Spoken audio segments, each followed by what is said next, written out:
Hate speech ಒಬ್ಬ ವ್ಯಕ್ತಿಯನ್ನು ಕುರಿತು, ಧರ್ಮವನ್ನು ಕುರಿತು, ಜಾತಿಯನ್ನು ಕುರಿತು ದ್ವೇಷ ಭಾಷಣ ಮಾಡೋದು. ತುಂಬ ಜನಗಳ ನಡುವೆ ಎದ್ದು ನಿಂತು ದ್ವೇಷಕಾರುವಂತಹ ಭಾಷಣ ಮಾಡಿದ್ರೆ ಹೇಟ್ ಸ್ಪೀಚ್ ಅಂತ ಕರೀತಾರಲ್ಲ. ಇನ್ನು ಮುಂದೆ ಅದು ಮಾಡಿದ್ರೆ ಹುಷಾರ್. ಏನಕ್ಕೆ ಅಂತ ಹೇಳಿದ್ರೆ 3 ವರ್ಷ ಜೈಲೊಳಗಡೆ ಇರಬೇಕಾಗತ್ತೆ. ಯಾವುದೋ ಜಾತಿ, ಯಾವುದೋ ಧರ್ಮ, ಯಾವುದೋ ಭಾಷೆ, ಯಾವುದೋ ವಿಚಾರಗಳು ಇಟ್ಕೊಳ್ಳೋದು, ಬಹಿರಂಗವಾಗಿರ್ತಕ್ಕಂಥ ವೇದಿಕೆಗಳಲ್ಲಿ ಬಾಯಿಗೆ ಬಂದಂತೆ ಮಾತಾಡೋದು, ವಿಷ ಕಾರೋದು, ಕಿಡಿಕಾರೋದು, ಇದೆಲ್ಲ ಮಾಡಿದ್ರೆ 3 ವರ್ಷಗಳ ಕಾಲ ಜೈಲಲ್ಲಿ ಊಟಕ್ಕೆ ಕ್ಯೂ ನಿಂತ್ಕೊಳ್ಬೇಕಾಗತ್ತೆ. 5,000 ರೂಪಾಯಿ ದಂಡ ಕೂಡ ಫಿಕ್ಸ್ ಆಗಿರುತ್ತೆ. ದ್ವೇಷ ಭಾಷಣ ಪ್ರತಿಬಂಧಕ ವಿಧೇಯಕಕ್ಕೆ ಸಂಪುಟ ಒಪ್ಪಿಕೊಂಡಿದೆ. ಒಟ್ಟು 8 ಮಸೂದೆಗಳಿಗೆ ಅನುಮೋದನೆ ಕೊಟ್ಟಿರೋದು ಸಂಪುಟ. ಬಯಲುಸೀಮೆ ತಿದ್ದುಪಡಿ ವಿಧೇಯಕಕ್ಕೆ ಒಪ್ಪಿಗೆ ಸಿಕ್ಕಿದೆ. ಮಲೆನಾಡು ಅಭಿವೃದ್ಧಿ ಪ್ರಾಧಿಕಾರ ವಿಧೇಯಕಕ್ಕೂ ಒಪ್ಪಿಗೆ ಸಿಕ್ಕಿದೆ. ಧಾರ್ಮಿಕ ದತ್ತಿ ವಿಧೇಯಕಕ್ಕೆ ಒಪ್ಪಿಗೆ ಸಿಕ್ಕಿದೆ. ಜಾನುವಾರು ಹತ್ಯೆ ಪ್ರತಿಬಂಧಕ ಹತ್ಯೆ ಸಂರಕ್ಷಣೆ ವಿಧೇಯಕಕ್ಕೆ ಒಪ್ಪಿಗೆ ಸಿಕ್ಕಿದೆ. ಇಲ್ಲಿ ಸಾಮಾಜಿಕ ಬಹಿಷ್ಕಾರ ನಿಷೇಧ ವಿಧೇಯಕಕ್ಕೆ ಒಪ್ಪಿಗೆ ಸಿಕ್ಕಿದೆ. ಸಂಪುಟ ಸಭೆ ಆದ ಮೇಲೆ ಎಚ್.ಕೆ. ಪಾಟೀಲ್ರು ಮಿನಿಸ್ಟರ್ ಇದ್ದಾರೆ. ಇವರು ಈ ಮಾಹಿತಿ ಕೊಟ್ಟಿದ್ದಾರೆ. ಇವತ್ತು ದ್ವೇಷ ಭಾಷಣದ ವಿಧೇಯಕವನ್ನು ಮಂಡಿಸಿದ್ದು ಡಾಕ್ಟರ್ ಜಿ. ಪರಮೇಶ್ವರ್. ಕೊನೆಗೆ ದ್ವೇಷ ಭಾಷಣದ ವಿಧೇಯಕಕ್ಕೆ ಸಂಪುಟ ಒಪ್ಪಿಕೊಂಡಿದೆ.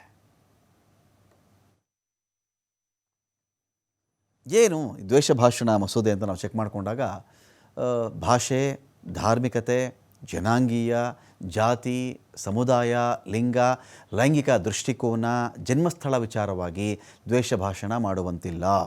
ಇಷ್ಟು ವಿಚಾರಗಳ ಬಗ್ಗೆ ಕಿಡಿಕಾರುವಂತಹ, ಪ್ರತೀಕಾರ ತೋರಿಸುವಂತಹ, ವಿಷ ಕಕ್ಕುವಂತಹ ಭಾಷಣ ಮಾಡುವಂತಿಲ್ಲ. ಯಾವುದೇ ವ್ಯಕ್ತಿಗೆ ಹಾನಿ ಮಾಡುವ, ದ್ವೇಷವನ್ನು ಉತ್ತೇಜಿಸುವ, ಅದನ್ನು ಪ್ರಚಾರ ಮಾಡುವ ವ್ಯಕ್ತಿ ಗುಂಪಿಗೆ 3 ವರ್ಷ ಶಿಕ್ಷೆ ಇರುತ್ತೆ, 5,000 ರೂಪಾಯಿ ದಂಡ ಹಾಕಬಹುದು. ಯಾವುದೇ ಭಾವನಾತ್ಮಕ, ಮಾನಸಿಕ, ದೈಹಿಕ, ಸಾಮಾಜಿಕ, ಆರ್ಥಿಕ ಹಾನಿ ಕೂಡ ಶಿಕ್ಷೆ ವ್ಯಾಪ್ತಿಗೆ ಒಳಪಡುತ್ತೆ. ಯಾವುದೇ ಡೇಟಾ ಅಥವಾ ದತ್ತಾಂಶ, ಸಂದೇಶ, ಪಠ್ಯಚಿತ್ರಗಳು, ಧ್ವನಿ ಸಂಕೇತಗಳು, ಕಂಪ್ಯೂಟರ್ ಪ್ರೋಗ್ರಾಮ್ಗಳು, ಸಾಫ್ಟ್ವೇರ್ ಮತ್ತು ಡೇಟಾಬೇಸ್ಗಳು ಕಾನೂನು ವ್ಯಾಪ್ತಿಗೆ ಬರ್ತವೆ. ಯಾವುದೋ ಬರೆದು ಬಿಡೋದು, ಸಾಫ್ಟ್ವೇರ್ನ ಬಳಸ್ಕೊಳ್ಳೋದು, ಯಾವುದೋ ಚಿತ್ರ ರಚಿಸೋದು, ಕಂಪ್ಯೂಟರ್ ಪ್ರೋಗ್ರಾಮ್ ಮಾಡಿಬಿಡೋದು, ಕೆಲವನ್ನು ಉದ್ದೇಶಿಸಿ ಸಂಕೇತ ಮಾಡೋದು, ಚಿತ್ರಗಳನ್ನು ಬರೆಯೋದು, ವ್ಯಂಗ್ಯವಾಗಿಯೋ ಅಸಹ್ಯವಾಗಿಯೋ, ದ್ವೇಷ ಬಿತ್ತುವಂಥ, ದ್ವೇಷ ಕಾರುವಂತಹ ಕೆಲವು ಮೆಸೇಜ್ಗಳು ಮಾಡೋದು, ಈ ಥರದ್ದು ಎಲ್ಲವೂ ಕೂಡ ಈ ಒಂದು ವಿಧೇಯಕದ ವ್ಯಾಪ್ತಿಗೆ ಬರ್ತಾ ಇವೆ. ಇನ್ನೊಬ್ಬ ವ್ಯಕ್ತಿಯ ಪರವಾಗಿ ದಾಖಲೆ ಸ್ವೀಕರಿಸುವ, ಸಂಗ್ರಹಿಸುವವರು ಕೂಡ ಶಿಕ್ಷೆ ವ್ಯಾಪ್ತಿಗೆ ಒಳಪಡ್ತಾರೆ. ಯಾವುದೋ ವ್ಯಕ್ತಿ ಪರವಾಗಿ ಕೆಲ ರೆಕಾರ್ಡ್ಸ್ ತೊಗೊಳ್ಳೋದು, ಅದನ್ನು ಕಲೆಕ್ಟ್ ಮಾಡೋದು, ಅಂಥವರು ಕೂಡ ಶಿಕ್ಷೆ ವ್ಯಾಪ್ತಿಗೆ ಬರ್ತಾರೆ ಅಂತ. ಭಾಷಣ ಮತ್ತು ದ್ವೇಷ ಅಪರಾಧಗಳ ಪ್ರತಿಬಂಧಕ ವಿಧೇಯಕ 2025ಕ್ಕೆ ಸಚಿವ ಸಂಪುಟ ಅನುಮೋದನೆ ನೀಡಿದೆ.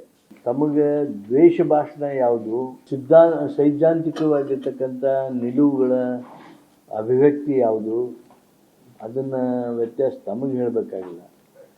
ನಮ್ಮ ಮಸೂದೆಯೊಳಗೆ ಯಾವುದು ದ್ವೇಷ ಭಾಷಣ ಅನ್ನೋದ್ರ ಬಗ್ಗೆ ಸ್ಪಷ್ಟತೆ ಇದೆ. I think that will satisfy you in full major. ದ್ವೇಷ ಭಾಷಣ ಮತ್ತು ದ್ವೇಷ ಅಪರಾಧಗಳ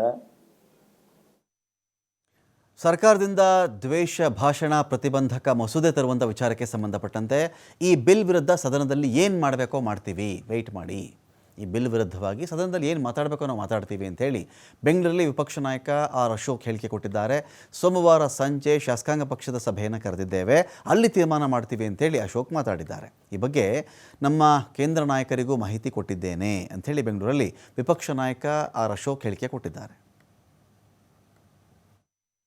ಕೇಂದ್ರದ ನಾಯಕರ ಜೊತೆ ಸಂಪರ್ಕದ ಆ ಬಿಲ್ ತರ್ತಾ ಇದ್ದಾರೆ. ನಾವು ಅದ ವಿಧಾನಸಭೆ ಅಧಿವೇಶನದಲ್ಲಿ ಅದ್ರ ಬಗ್ಗೆ ಚರ್ಚೆ ಮಾಡ್ತೀನಿ. ನಮ್ಮ ಪಾರ್ಟಿ ಸ್ಟ್ಯಾಂಡ್ ಏನು ಅನ್ನೋದು ಕೂಡ ನಾವು ಚರ್ಚೆ ಮಾಡ್ತೀನಿ. ನಾನು ಸೋಮವಾರ ಮೀಟಿಂಗು ಈಗಾಗಲೇ ತೀರ್ಮಾನ ಆಗಿದೆ. ಸೋಮವಾರ ಸಂಜೆ ಒಂದು ಶಾಸಕಾಂಗ ಪಕ್ಷದ ಸಭೆ ಕರೀತಾ ಇದ್ದೀನಿ.